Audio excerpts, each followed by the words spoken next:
Au milieu d'un salon africain simple, une femme tremble en tenant une enveloppe de résultats ADN. Ses genoux cèdent, elle s'effondre, le souffle coupé. Une seule phrase sort de sa bouche, brisée, « Mon fils n'est pas mon fils ». À côté d'elle, un garçon de 15 ans l'observe, perdu, déchiré. « Maman, qu'est-ce que ça veut dire ?» Aminata se lève avant l'aube. Le quartier dort encore, mais elle est déjà en mouvement. Elle prépare le petit déjeuner avec soin. Vérifie le cartable de son fils posé près de la porte et s'assure que tout est prêt pour la journée.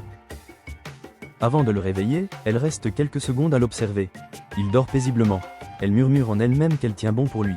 À 38 ans, Aminata porte sur son visage la fatigue des années de travail, mais aussi une force silencieuse. Elle tient une petite boutique de tissus dans un marché animé où les journées sont longues. Malgré la pression, elle rentre toujours avec un sourire pour Ismaël. Dans sa vie, son fiston passe avant tout. Le garçon est né un soir de pluie. La maternité était plongée dans une obscurité partielle à cause d'une coupure d'électricité. Les infirmières couraient entre plusieurs lits. Aminata se souvient du chaos et du moment où on lui a posé un bébé contre la poitrine. Elle n'a jamais douté. Elle a senti un lien immédiat et puissant. Depuis ce jour, elle s'est jurée de protéger cet enfant coûte que coûte. Pendant 15 ans, elle a tout sacrifié. Elle a vendu ses bijoux pour payer des frais scolaires. Elle a travaillé malgré la maladie pour que rien ne manque à son fils. Elle a refusé des sorties et mis de côté ses propres besoins. Ses proches voyaient en elle une mère exemplaire. Oumar, son mari, est chauffeur de taxi. Souvent absent, fatigué, peu bavard. Il aime son fils, mais son travail l'éloigne. Aminata fait presque tout toute seule. Elle ne s'en plaint jamais. Elle veut simplement offrir à Ismaël un avenir solide.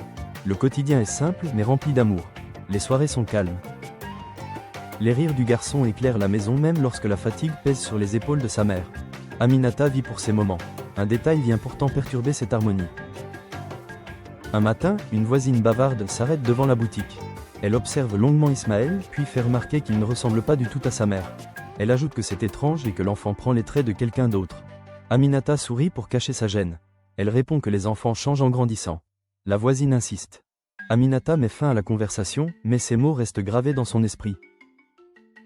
La journée se poursuit normalement. Elle vend des tissus, accueille des clients, rend la monnaie. Mais une inquiétude légère pèse sur elle. Un sentiment discret et tenace. Le soir, elle observe son fils en train de faire ses devoirs.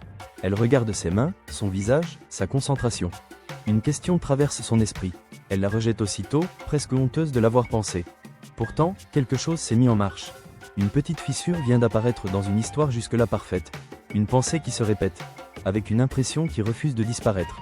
Le doute commence ici, et il ne la quittera plus. Les jours qui suivent la remarque de la voisine ne sont plus les mêmes. Aminata tente de reprendre sa routine, mais une inquiétude sourde l'accompagne partout. Elle observe Ismaël malgré elle. Un geste, une expression, une forme du visage lui semble soudain différent. Elle n'arrête pas de se dire qu'elle exagère, mais ce malaise grandit lentement. Un matin, alors qu'elle prépare le petit déjeuner, Ismaël remarque son regard insistant. Il lui demande ce qui se passe. Elle répond qu'elle est seulement fatiguée. Il sourit, mais elle perçoit une légère inquiétude dans ses yeux. Cette réaction la trouble. Elle comprend qu'elle transmet malgré elle son agitation intérieure et promet de se ressaisir, sans succès.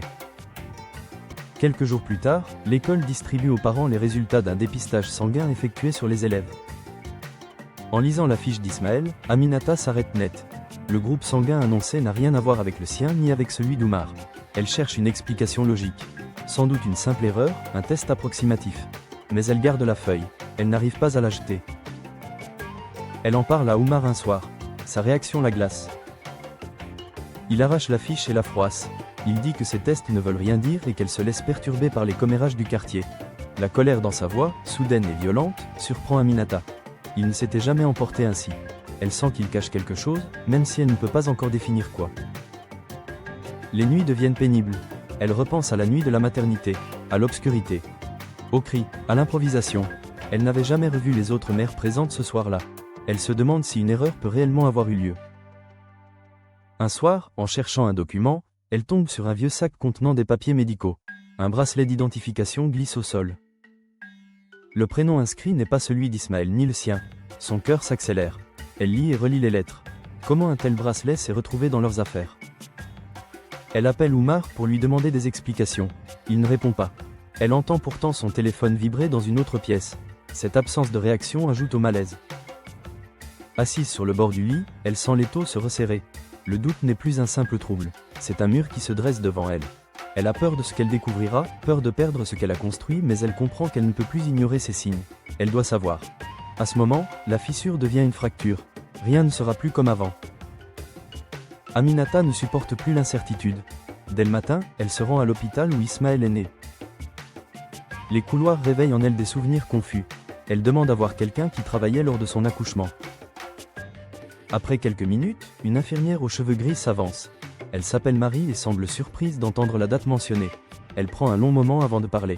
Aminata sent la tension monter. L'infirmière explique que, 15 ans plus tôt, la maternité fonctionnait avec un personnel insuffisant et des équipements vétustes. La pluie avait provoqué plusieurs coupures d'électricité. Les lampes de poche avaient remplacé les néons au moment où plusieurs femmes accouchaient en même temps. Elle dit que cette nuit-là, un incident avait été signalé. Durant la panne, 2 nouveau-nés auraient été déplacés par erreur. Les bracelets d'identification n'auraient pas été vérifiés correctement lorsqu'on a tenté de réorganiser les lits à la lumière vacillante. L'équipe, débordée, avait préféré calmer les mères plutôt que créer une panique générale. Aminata sent son cœur s'emballer. Elle demande des précisions. Marie répond que l'autre femme présente cette nuit avait quitté l'hôpital dès le matin, sans fournir d'informations fiables. Un faux numéro de téléphone. Aucun document d'identité. Elle n'a jamais été retrouvée. Le silence alourdit la pièce. Aminata demande alors si elle a pu repartir avec un bébé qui n'était pas le sien. Marie ne répond pas tout de suite. Elle baisse simplement les yeux. Ce geste suffit pour que la vérité s'impose. Aminata quitte la salle sans même dire au revoir. À l'extérieur, l'air semble étouffant. Elle marche sans direction, submergée par ce qu'elle vient d'apprendre. Elle essaie de rester lucide, mais chaque pas réveille un nouveau souvenir. Son accouchement. Le chaos. La coupure de courant. Les cris. Le bébé posé sur elle dans la pénombre. Elle arrive près du parking. Un homme la fixe à distance, les mains jointes devant lui. Lorsqu'il la voit approcher, il hésite puis fait quelques pas dans sa direction. Sa posture traduit un mélange de nervosité et de détermination. Il prononce son prénom doucement, comme pour ne pas l'effrayer. Aminata s'arrête net. Elle ne connaît pas cet homme. Il dit s'appeler Sédou. Il tremble légèrement en sortant une vieille photo de sa poche. On y voit un garçon de 6 ans. Les traits du visage sont troublants. Le même regard qu'Ismaël. Le même sourire timide. Aminata sent ses jambes faiblir. Elle ne trouve pas les mots. Elle serre la photo entre ses doigts. L'image résonne avec chaque doute qu'elle a tenté d'étouffer. Sédou prend une respiration plus profonde puis parle d'une voix brisée. Il dit qu'il recherche son fils depuis des années. Un enfant disparu avec sa mère. Un enfant qu'il n'a jamais cessé d'espérer revoir. Il conclut d'une phrase qui change tout. Il pense qu'Ismaël pourrait être cet enfant. Aminata observe la photo que Sédou lui tend. Le garçon y ressemble tellement à Ismaël qu'elle sent son cœur se contracter. Sédou, nerveux, s'assoit avec elle sur un banc. Il respire profondément avant de commencer. Il explique qu'il vivait avec une femme nommée Mariama. Leur fils avait disparu le jour où elle était partie sans laisser la moindre trace. Il avait cherché partout, alerté la police, interrogé le voisinage, collé des affiches. Les années avaient passé sans réponse. Il avait fini par accepter l'idée qu'il ne reverrait jamais son enfant. Récemment, un ami lui avait montré une photo d'un adolescent pris lors d'un événement scolaire. Le regard du garçon l'avait frappé comme un coup de marteau. Il avait discrètement enquêté. Les dates, les lieux, l'âge, le visage. Tout semblait pointer vers Ismaël. Aminata écoute. Elle perçoit la douleur silencieuse de cet homme. Il ne réclame rien. Il ne menace pas. Il cherche seulement à savoir si son enfant est vivant quelque part. Il lui dit qu'il n'est pas là pour briser une famille mais pour comprendre. Ces mots touchent Aminata. Il réveille aussi un malaise enfoui. Le refus brutal d'Oumar, sa colère soudaine, son silence depuis des années. Tout s'aligne dans un schéma qu'elle n'avait jamais voulu voir. Sans doute savait-il quelque chose et avait choisi de se taire. Elle demande du temps. Sédou accepte, remercie même. Avant de partir, il répète qu'il veut juste la vérité, pas un combat. Le soir venu, Ismaël rentre et remarque immédiatement l'état de sa mère. Elle tente d'aborder le sujet, mais sa voix tremble. Il ressent une menace sans en comprendre l'origine. Son angoisse monte. Puis le téléphone vibre. Le nom de Sédou s'affiche. Ismaël lit l'écran. Son visage se ferme. Il demande si quelqu'un veut le prendre ou le remplacer.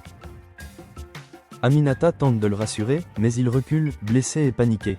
Il dit qu'il refuse d'être au centre d'un secret entre adultes. Elle suppose qu'il s'est calmé plus tard, mais lorsqu'elle regarde son téléphone, elle découvre un message de lui. Il dit qu'il a besoin de s'éloigner, qu'il veut réfléchir seul, loin du bruit et des mensonges. Elle se précipite vers sa chambre. La porte est ouverte. Le sac n'est plus là. Ismaël est parti.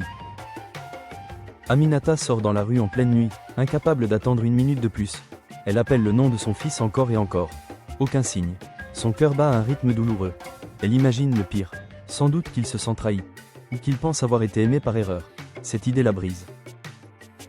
Elle prévient Oumar, qui arrive en sueur et paniqué. Son silence habituel disparaît complètement. Il cherche Ismaël dans chaque ruelle. Il appelle ses amis, ses professeurs, les voisins. Une tension terrible s'abat sur la maison. Pour une fois, Oumar ne peut plus fuir. Il finit par dire la vérité à Aminata. Il confesse qu'il a toujours eu peur que cette histoire d'échange d'enfants ressurgisse. Qu'il avait remarqué certaines incohérences à la naissance, mais qu'il n'avait jamais eu le courage d'aller au bout. Il ne voulait pas perdre l'enfant qu'il avait accepté comme le sien. Aminata n'a pas le temps de le juger. Ce n'est pas le moment. Seul Ismaël compte. Au petit matin, une voisine signale avoir vu un adolescent près du terrain de football abandonné, un lieu où Ismaël allait quand il voulait être seul. Aminata et Oumar s'y précipitent. À l'autre bout du terrain, ils aperçoivent une silhouette assise sur le gazon. Aminata court. Lorsqu'Ismaël la voit approcher, il se lève comme s'il hésitait à fuir de nouveau. Elle ralentit, lève les mains et lui parle calmement. Elle dit une phrase simple qui tranche l'air frais du matin. Elle affirme qu'il est son enfant par choix, par cœur, par vie entière. Qu'aucun papier, aucun test, aucun nom ne peut briser l'amour qu'elle lui porte. Ismaël lui répond qu'il a eu peur d'être arraché à sa famille. Peur de ne plus trouver sa place. Et de devenir un objet entre deux adultes. Aminata le serre contre elle comme si elle voulait réparer chaque fissure d'un seul geste. Oumar les rejoint, incapable de retenir ses propres larmes. À cet instant, ils ne sont plus parents par habitude. Ils sont parents par sincérité. Sédou arrive quelques minutes plus tard, après avoir appris la disparition du garçon. Il s'arrête à distance. Il regarde la scène sans intervenir. Il comprend qu'il ne peut pas entrer dans leur vie comme un coup de tonnerre. Il attend un signe. Ismaël s'essuie les yeux, hésite, puis lui tend la main. Un geste fragile mais courageux. Le garçon lui dit qu'il veut comprendre son histoire mais qu'il refuse d'être partagé. Il dit également qu'il veut de l'espace, du temps, et des adultes qui ne se battent pas autour de lui. Aminata accepte. Sédou aussi. Une nouvelle forme de famille se crée là, au milieu d'un terrain abandonné, sans gagnant ni perdant. Seulement des êtres humains qui apprennent à reconstruire. Parfois, le sang n'explique rien. Parfois, l'amour explique tout. Si cette histoire vous a touché, likez et partagez-la pour plus d'histoires africaines palpitantes et pour rappeler qu'un parent, ce n'est pas seulement une naissance. C'est une présence, un choix et un cœur qui ne reculent jamais. Et dites-moi de quel pays vous regardez cette vidéo et en commentaire qu'est-ce qui fait un vrai parent selon vous.